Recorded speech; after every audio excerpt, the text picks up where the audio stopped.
Every once in a while, somebody asks me, dude, how do you actually pay to do what you do? How do you make money? And the truth is, the podcast doesn't. This is kind of a labor of love. It's one of the things that I do because I'm a seeker and I'm always on the hunt for embodied teachers to both sit down with and learn from myself, and then be able to turn around and share them, their beautiful voices, energy, and wisdom with you. As part of that, over the years, I've had the opportunity to see so much and learn so much that it started to form into really powerful ideas and patterns. And that came together in the form of my new book, How to Live a Good Life. And doing things like creating a book, programs, events, and things like that, that's one of the ways that we're able to create this podcast for you. So if it sounds interesting, if you'd be curious about diving into a single book that brings together so much of the wisdom that's been gathered on this podcast over many years, and really serves as sort of an operating manual for a good life, then please go check it out, How to Live a Good Life. It's available at booksellers pretty much all over the United States, Canada, Australia, the UK, kind of all over the world right now. And we'll give you a link in the show notes if you want to find it as well. You can also download and read the first chapter completely on me at goodlifeproject.com/book. On to our show. And the elevation of human consciousness is not the quantity of how we work. It's the quality of what our purpose is. Today's guest, Radhanath Swami, came up in the suburbs of Chicago in the 50s and 60s, and it was a time of pretty major civil strife, and he really suffered seeing all the suffering around him. Decided to go on a bit of a walkabout. That took him on a journey into Europe, which then led him through all sorts of other countries, from Afghanistan to Iran to Nepal, where he eventually spent years as an ascetic and found his teacher in India, where he then became a devotee of Bhakti Yoga, which is devotional yoga, the yoga of devotion, and has since gone back and forth for the better part of 40 plus years, doing incredible acts of service, building institutions that serve more than 300,000 kids who are in need in India, and traveling the world, sharing the message of Bhakti Yoga, of devotion, of love. It was really wonderful having an opportunity to sit down with him, talk about not only his journey, his path, and what his practice is and his offering is, but also how it relates to the world that we're living in today, and how we can try and bring some of these ideals to experiences in a culture and a community and things that are happening in the world that are really challenging us. So, really excited to share this conversation with you. I'm Jonathan Fields. This is Good Life Project. From about 4 o'clock till the sunrise. Ah, is that when you rise at about 4? Yes. In the Vedic tradition, which I follow, it's called Brahma Muhurta. It's considered a very sacred time of the day. What is that? Sanskrit? Sanskrit. What does that translate to, roughly? Brahma means God or the spiritual origin. Muhurta means a time. So it's a time that's especially conducive to reconnect with our true self, with God. And it's a very special time that's very quiet, because the society's very active, passionate activities are not really started yet. It's the time when people who are out most of the night are finally sleeping, and it's before the people who work all day wake up. Right, it's that very tiny window of time where everything just kind of settles. So it's a very, very special time where the atmosphere is very relatively clean for meditation, for chanting God's names, for studying. Can you tell me a little bit about your morning practice? Generally rise around 4. And at our ashrams and temples, we all come together about 4:30 for what is called kirtan, or congregational chanting, where we sing different mantras and prayers together, God's names. We follow the path of bhakti. Bhakti means the original love that's within the heart of every living being, which is the potential of the soul, is to love and be compassionate. And that love is within all of us. And bhakti yoga means to reconnect, union, to reconnect with that love that's within us. So our name of God is Krishna, which means all attractive. Mm. And in the morning we chant these beautiful prayers, and it's a way of unifying all of our hearts with that one spirit of seva or service and devotion. And then after that we have personal meditation on our mantras for about an hour and a half. And then usually we study various holy texts for some time. Mm. And then we have more congregational chanting or kirtan. And then by then it's time for breakfast. And then people perform whatever activities they have in the day. Yeah, I'm just thinking the level of communion and intentionality that infuses your day before the average person wakes up is kind of stunning. The principle is that if we have a strong foundation, then what we build on that foundation has great substance. Because through the day there's many storms, temptations, fears, challenges, and in order to pass through those with integrity, with dignity, with peace, with compassion, it's important that we have a foundation. Just like in a building, if the foundation is strong, then even if there's a storm, the building will stand. But if the foundation's weak, however magnificent the appearance of the building is, it will crumble if there's a storm. So, to remember God, to be in harmony with God. When we're in harmony with God, we're in harmony with our true self. We're naturally in harmony with other living beings, and we're in harmony with the environment, with nature. Yoga means that, union or harmony. When our body and our mind is in harmony with our spiritual force, the soul, and when our soul is in harmony with God, with each other, and with nature, then our life is harmonious. But we need a good foundation in order to do that. So we start each day by developing that foundation through quiet spiritual practice. Yeah, it's striking also. It feels like so much of modern day life is you open your eyes. The latest research I've seen is that a frightening number of people sleep with their devices either next to them or even in bed with them. And the first thing they do when they open their eyes is not time with God, time in communion, time finding stillness, time in meditation. It's time reacting, time immediately checking and reacting. And I often wonder what that's not just doing to our brains, but our lives. It's very true.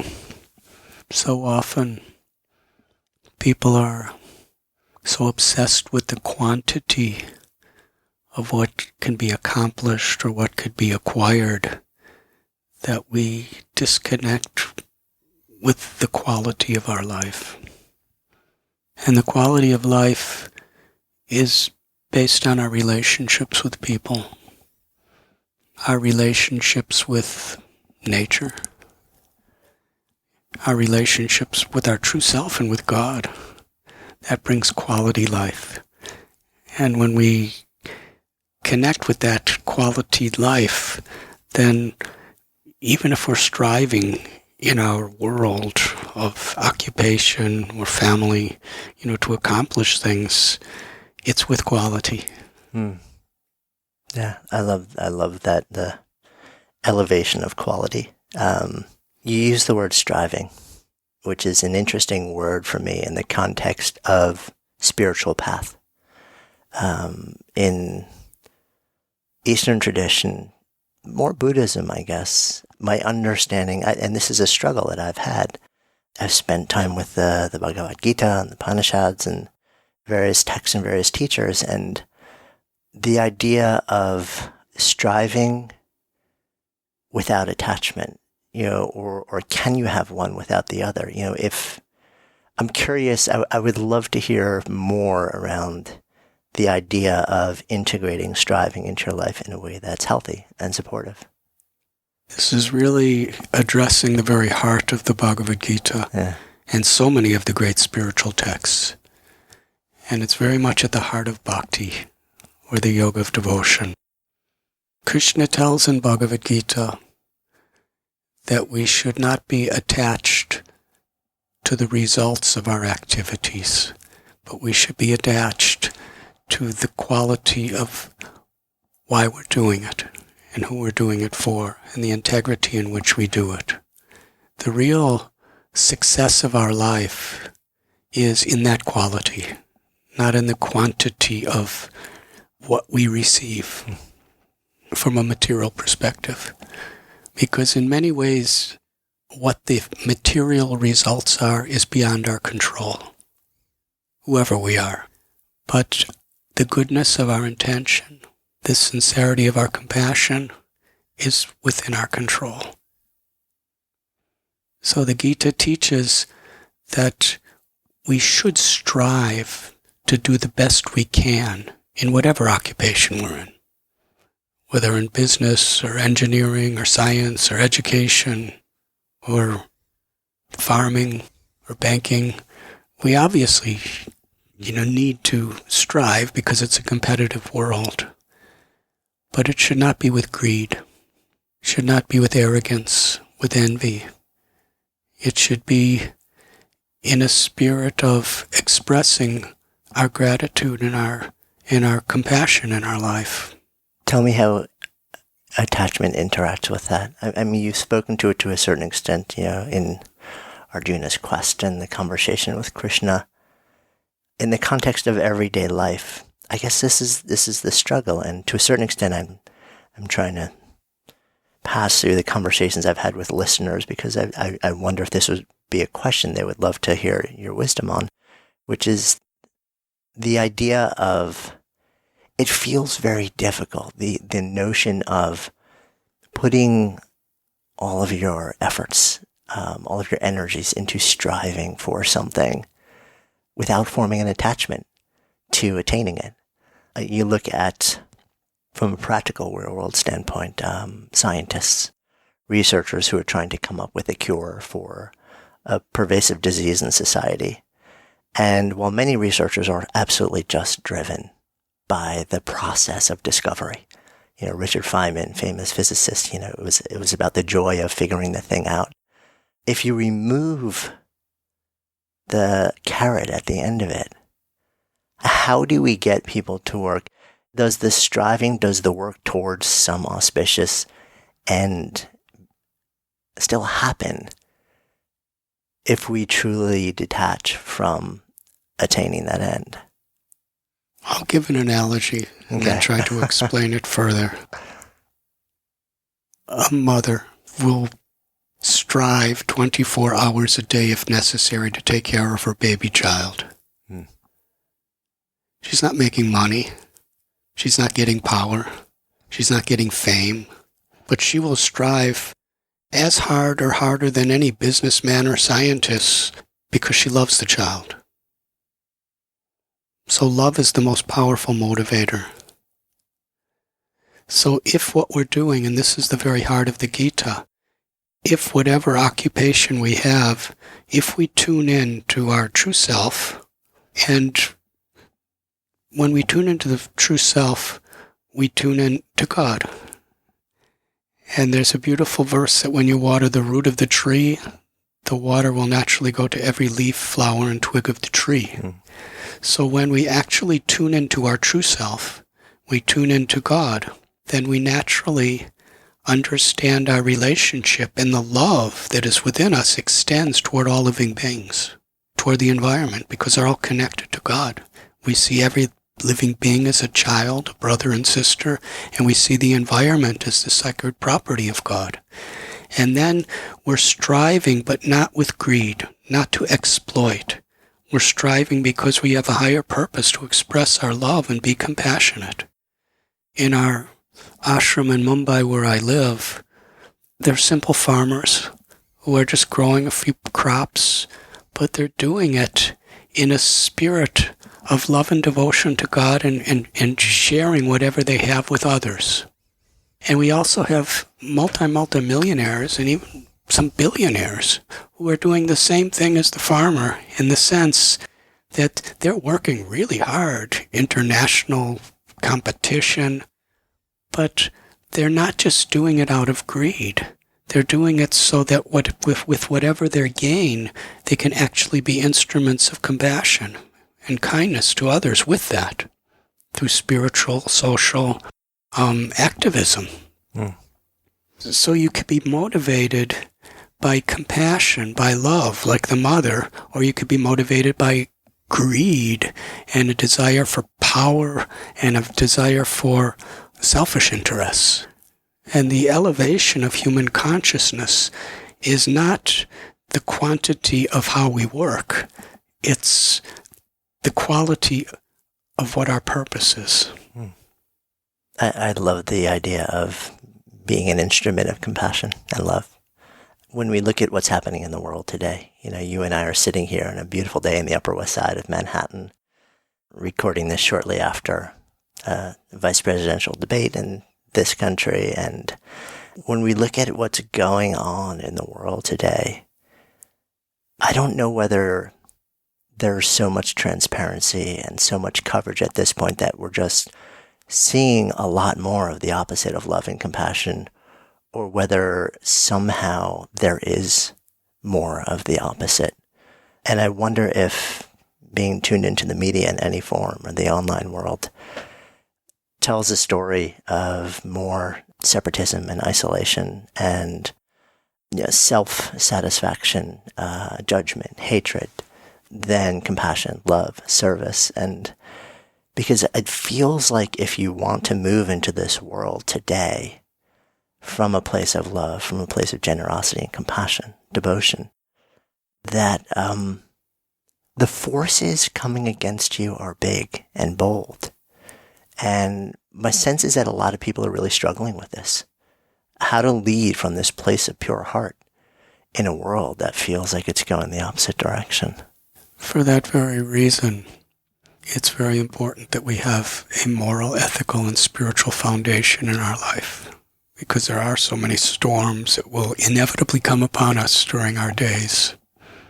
To be with people who inspire us with positive, moral, spiritual energy is very important, because we're very much influenced by our company. I'm often invited to be a guest speaker at Alcoholics Anonymous when I'm in India. And it's interesting because so many people I know all over the world have been drug addicts, alcoholics, and this organization gives them such strength to overcome it and sustain their soberness, because they're with people who support them. They're with people who understand them. And in a similar way, on a spiritual level, community is very important. To have the company of people who spiritually inspire us, who give us faith and hope, who help to see the goodness in ourselves. And then with that confidence, we have a spiritual practice, whether it's meditation, prayer. In our tradition, we chant God's names. And that connection really gives us a strength that is beyond our mind and beyond our senses and beyond our intelligence. It's the strength of grace. Just like a satellite television, if you press a button, you tune into one frequency of a channel, and you get a soap opera from New York City. And you press another button, and you get the news from Los Angeles. You press another button and there's a cricket match in India. So you're tuning into these frequencies, and according to what you tune into, you access that. So similarly, in this world that we're living in, there's greed, there's generosity, there's envy, there's compassion, there's arrogance, there's humility, and there's grace. Grace is the most powerful of all energies. And through our spirituality, when we do our meditation, when we do our chanting, whatever prayer, we can tune into that grace. And that grace is so powerful. It can forgive us of our transgressions.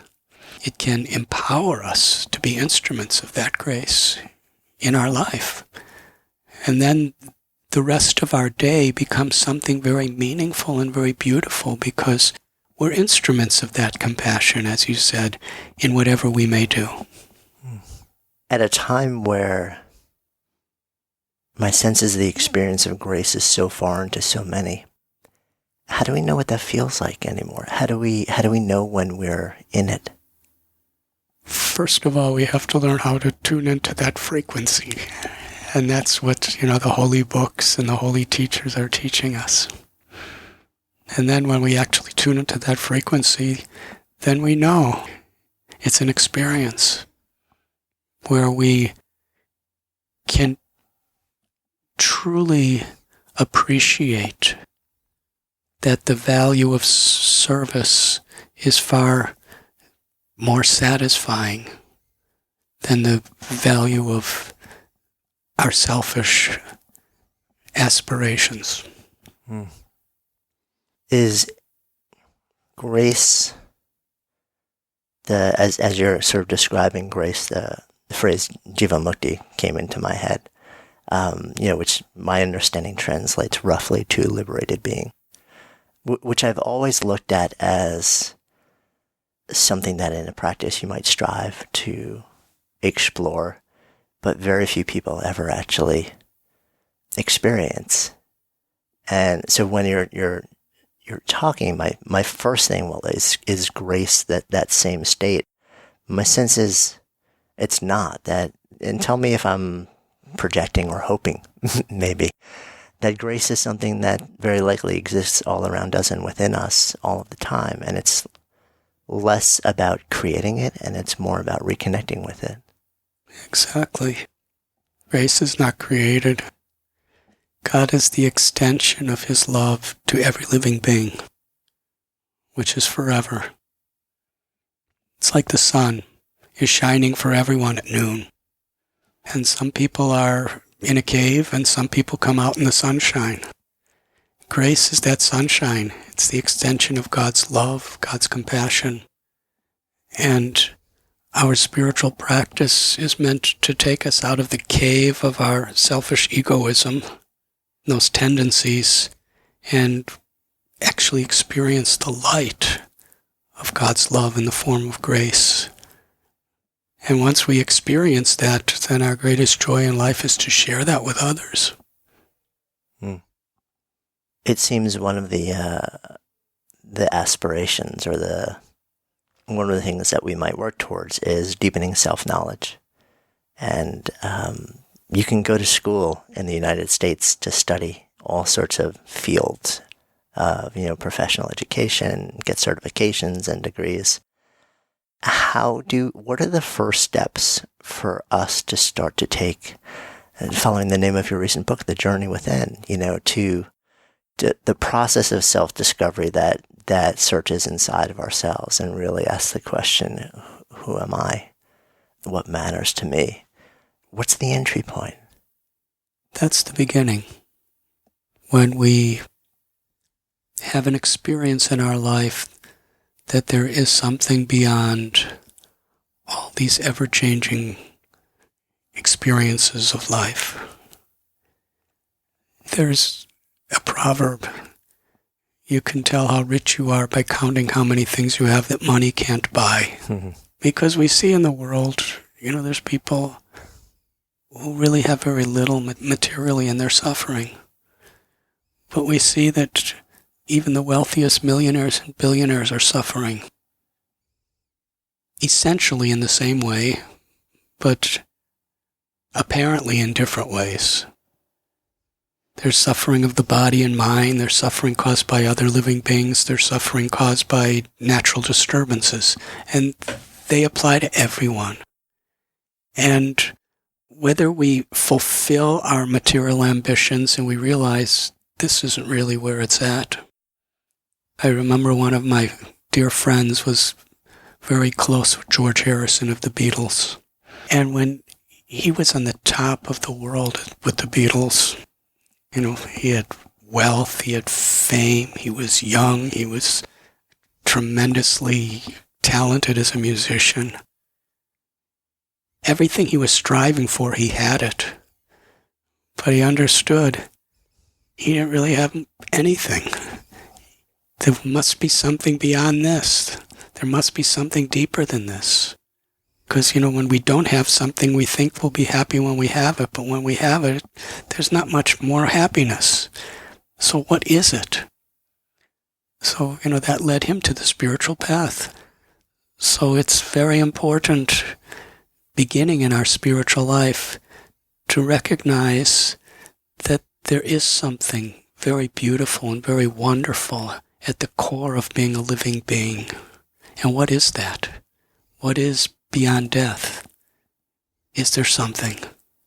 And all the great sages and yogis and saints have taught us that there is something beyond the flickering, changing world and beyond death. And it begins with a sincere inquiry at this point. Who really am I? If I'm going to be happy, who really am I? If you ask a person who they are, we get so many common answers. You get a name, but you could change your name. You get a nationality, but you could change your nationality. You could change your occupation. You could change your religion. You could change your sex. Practically everything's changing. We're young. Whether we like it or not, we're going to change and become old. So these are all changing things. So who is it that's witnessing all these changes? Is it the mind? The mind, how fast that could change. One moment you're really happy, and then the next moment you're depressed. That's the nature of the mind, accepting, rejecting, hankering, lamenting. Who's the witness? Who am I? That changeless person that's going through all these experiences. The body and mind are like a vehicle, the interior and external of exterior of a vehicle, but we're the driver. We're seeing through the windshield. We're seeing through our eyes. We're hearing through our ears. We're thinking through our brain. Who am I? And in order to really understand that, there are sacred texts. There are saintly persons who lead us in a direction. But then we have to take that responsibility to follow that direction, to actually have direct experience. In the Bible, it is said, what profiteth the person who gains the whole world but lose their eternal soul?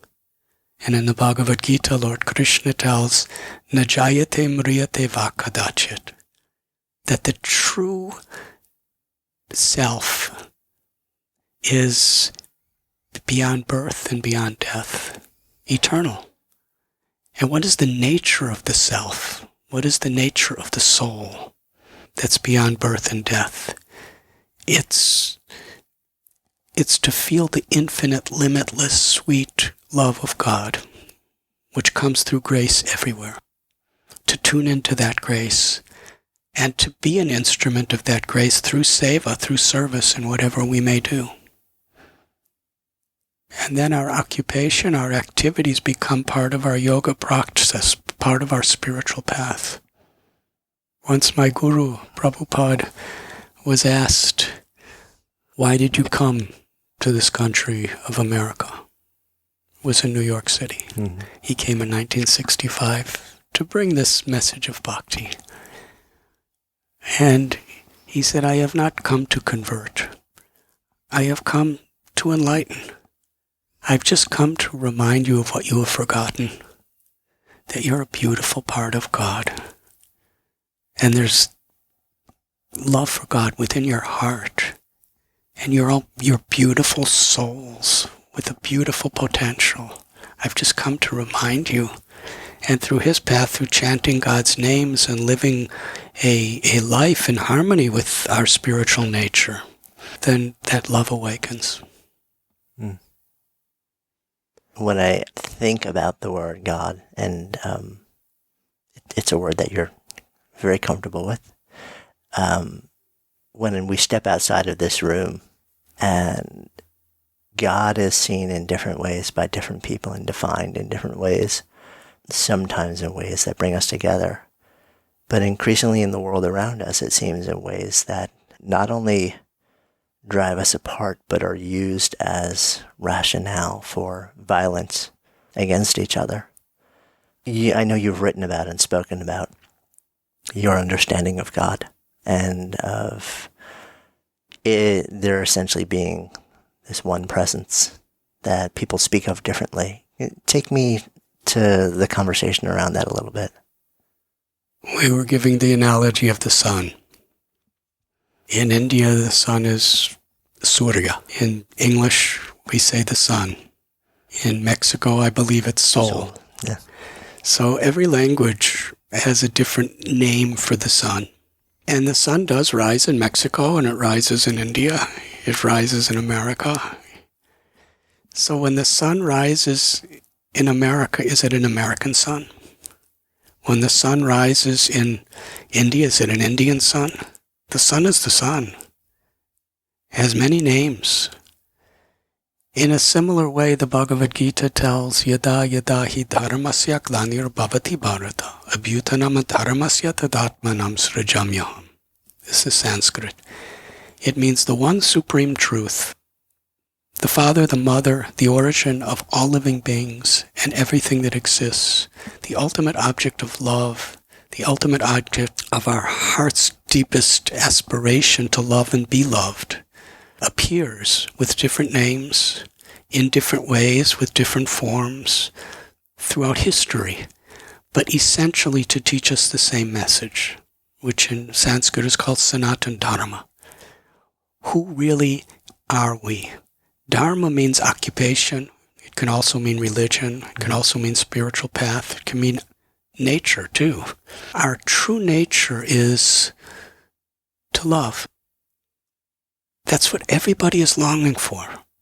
Anandamayo Bhyashat. Everyone is looking for pleasure. The little ant or the cockroach, depending on where we're living. That's New York City. We probably have more of this here. Or the not so little rats. Or the not so little rats in the alleys. It may sometimes get into our homes. They're just looking for pleasure. And the billionaire is looking for pleasure. And the middle class is looking for pleasure. Everyone's looking for pleasure. Wherever there's life, there's a search for pleasure.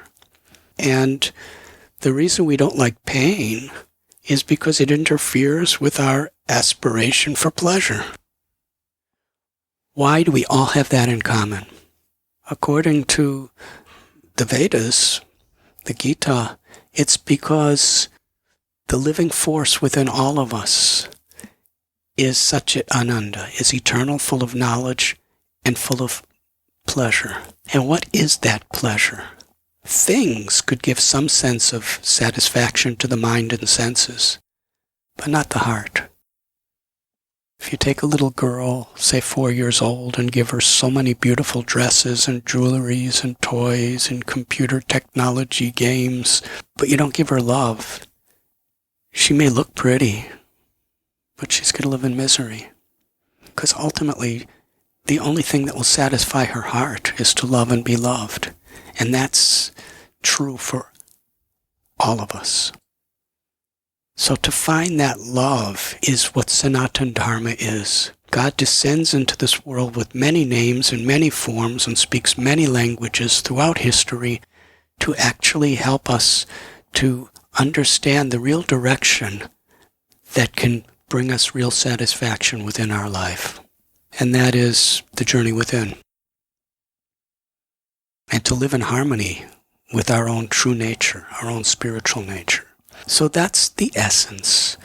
And unfortunately, in today's world, people are so obsessed with the external language of their religion or their spiritual path, with the particular rituals of their religion, that anything that's different, people can feel very insecure or very threatened. But if we understand the true essence of our own spiritual path, then we'll be able to really deeply not only tolerate, but appreciate and love the true essence in all true spiritual paths. It's not a matter of being a Hindu or a Muslim or a Christian or a Jew or a Jain or a Sikh or a Parsi or agnostic or an atheist. It's a matter of seeing the true equality of all living beings by connecting to our own true nature and understanding the first and great commandment is to love God. And when we find that essence, when we understand that essence in our own spiritual path, then we really, really can live in harmony and with gratitude toward all the various spiritual paths in the world. So the problem is not religion. The problem is an external, superficial conception of religion, which is used by the ego.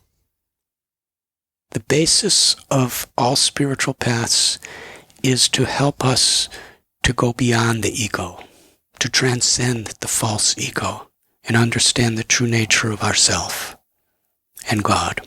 But unfortunately, throughout history it's been like this. People use religion as a weapon to defend their false ego, rather than making us humble and grateful and compassionate.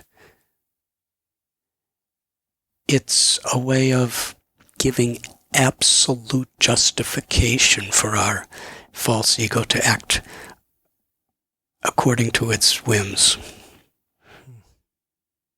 A little while back, I had the opportunity to spend some time with Sakyam Mipham Rinpoche, who's the now head of Shambhala Buddhist lineage.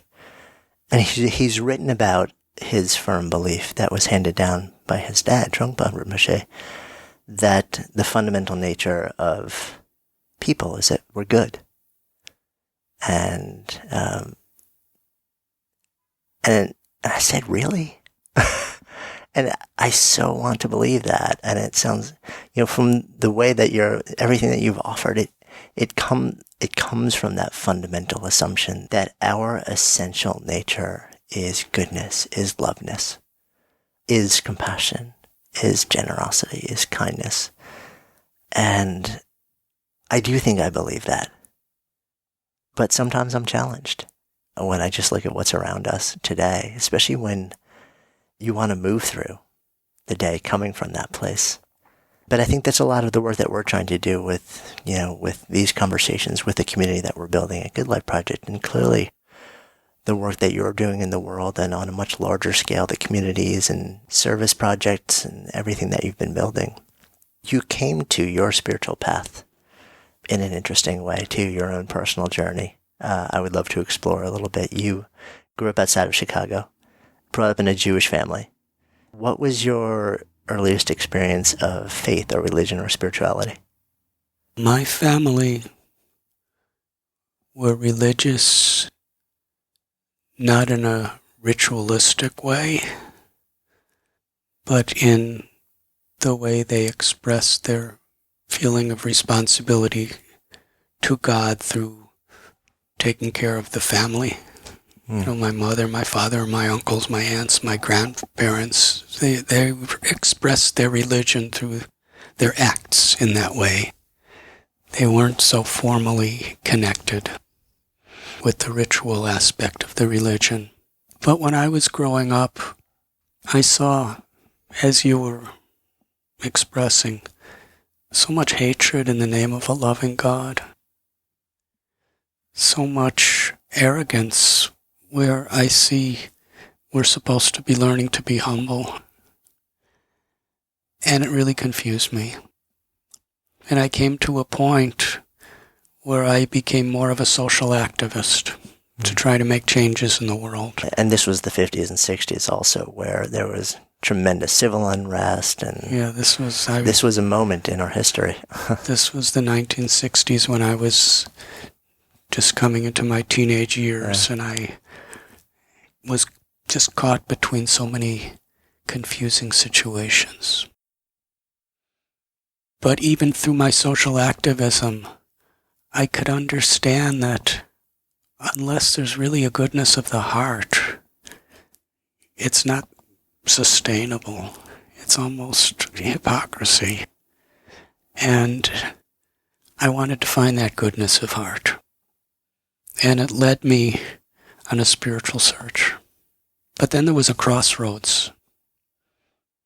Because of so much arrogance and hatred in the name of a loving God, I either have to reject religion or I have to find that essence within it. And I just believed to the very core of my heart that that essence was there. And I began to study various spiritual faiths to try to find that essence. And in my own search, I went to Europe when I was a teenager, and I ended up hitchhiking through Europe studying Judaism and Christianity, and then I hitchhiked through Turkey, Iran, Afghanistan, Pakistan. I studied Islam, and I came to India and traveled to many holy places in the Himalayas and in the plains, and I studied various forms of Buddhism, Hinduism, yoga. And I was finding that essence in all these spiritual paths. And I was also finding so much sectarianism, so much judgmentalism, and so much arrogance in each and every one of these spiritual paths. And it fascinated me in the sense that through both the challenges and the heartbreaking situations I was in and the beautiful experiences with enlightened souls, it deepened my faith that there was something beautiful at the heart of it, and I must find it. Mm-hmm. And it ultimately, by God's grace, it brought me to the path of bhakti, where I found something very, very beautiful. The name Krishna is the name of the Supreme Being, and it means all attractive. It means all beautiful. It's where the power, the ultimate power of God is in sweetness, love, and compassion, and to somehow or other reconnect ourselves with that compassion.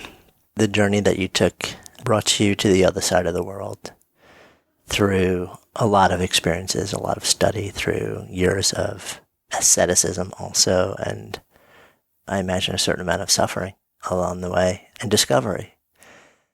For somebody who is listening to this as they're going from one stop to the next stop, this conversation, and something is awakening inside of them, and they're saying, I buy this, but I don't want to go on that journey.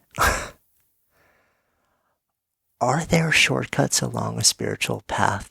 If there are, I haven't found any, but I wonder if some people hear conversations like we're having and ideas like you're offering say, yeah, I get it, I believe it, it resonates, but it seems like everybody who's gotten there has gone through some sort of long, deep, intense heroine's journey that involved a great deal of disruption and suffering.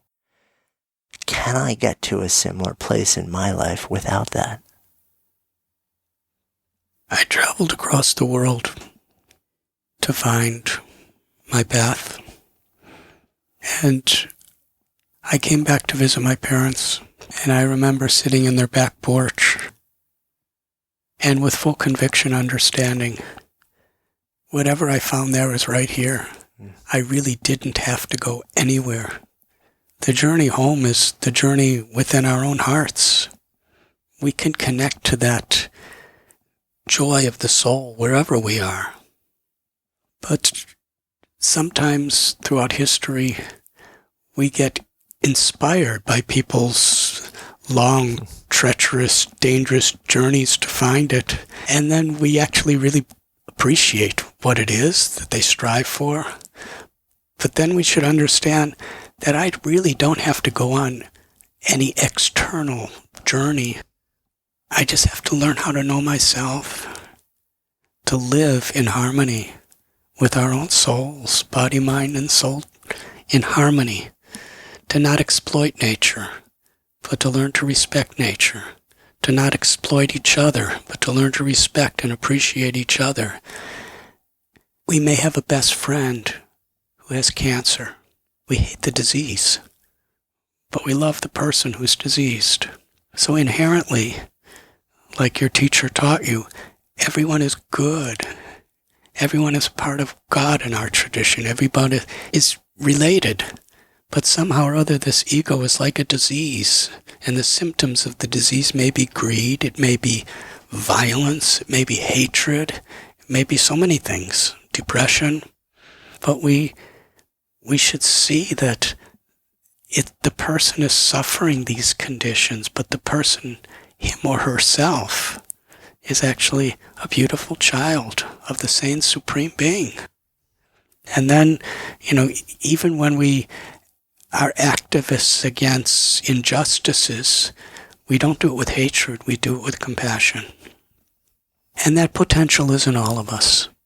We don't have to go to India to find it. But it may help to go somewhere, to a holy place or something, to actually make a connection where we recognize that it is within myself. But one can become a fully enlightened soul in Manhattan Island of New York City if we sincerely take to our spiritual path. For that, we need teachers who could really show us the way. We need the association of people who really inspire us. And we need a spiritual practice that can actually awaken that potential. Indeed. Chanting God's names is a very, very simple method of awakening that potential that actually anyone could do anywhere with sincerity. I remember a couple of years back being in a room at a yoga studio in New York City with Krishna Das, Kirtanwala, and maybe 100 people, chanting late into the evening.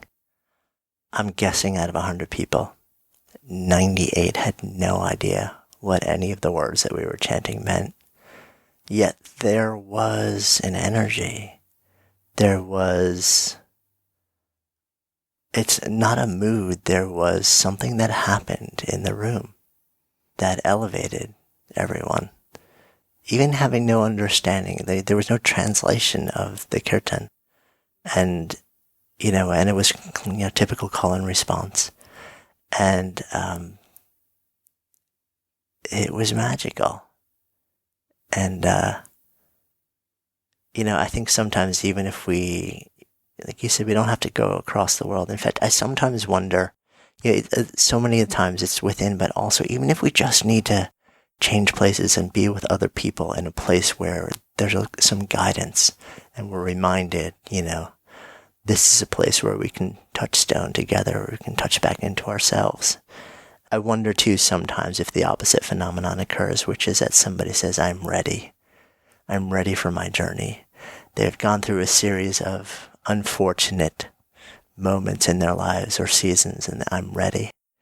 And they pick up and they disrupt everything, and they travel across the world. And they go from place to place and find different teachers and different communities and spend time in different places, only to find that the change in external environment did nothing to give them what they wanted. And it wasn't until the moment they made a choice to open from the inside out that everything changed. Because I've seen that happen. People thinking the problem is where they are, or that they don't have the right tools yet, or the right location, Um, so I wonder if it's that blend of, sure, the journey, the change of location, the being around people where you can open, where you can unfold is important. But until you actually decide, yes, I'm in, and then take action on that choice, nothing else matters. When we're sincere to understand what's beyond the selfish aspirations of my life and what I'm seeing around me, then we become receptive. And it's not so much where we are, but who we're with that helps us to really make that connection. I've lived in caves in the Himalayan jungles, and I met very enlightened people. But I also met people who were extremely arrogant, extremely selfish, even though they were fasting and they were living in a cave. They didn't have much clothes. They were they had a lot of arrogance, and they had a lot of negativity. And I have been seeing in even big cities people who are very enlightened, who are very deeply peaceful in the love of their soul. So I've seen both in the jungles of the Himalayas, and I've seen both in cities like Mumbai and Calcutta and New York and London. So it's not a matter of where we are. It's a matter of what we aspire to be and how we connect and how we integrate our lifestyle, whatever it may be, and our occupation with our real dharma, with the inherent nature of the soul. So I want to come full circle. The name of this is Good Life Project. So if I offer that term out to you, to live a good life, what comes up? We should each recognize what our potential is and who we are. We're all part of the same God. We are all truly, eternally beautiful beings. We're all eternally, truly happy, loving beings. That's who we are. Nothing and no one can ever take away from us. But we ourselves can forget it.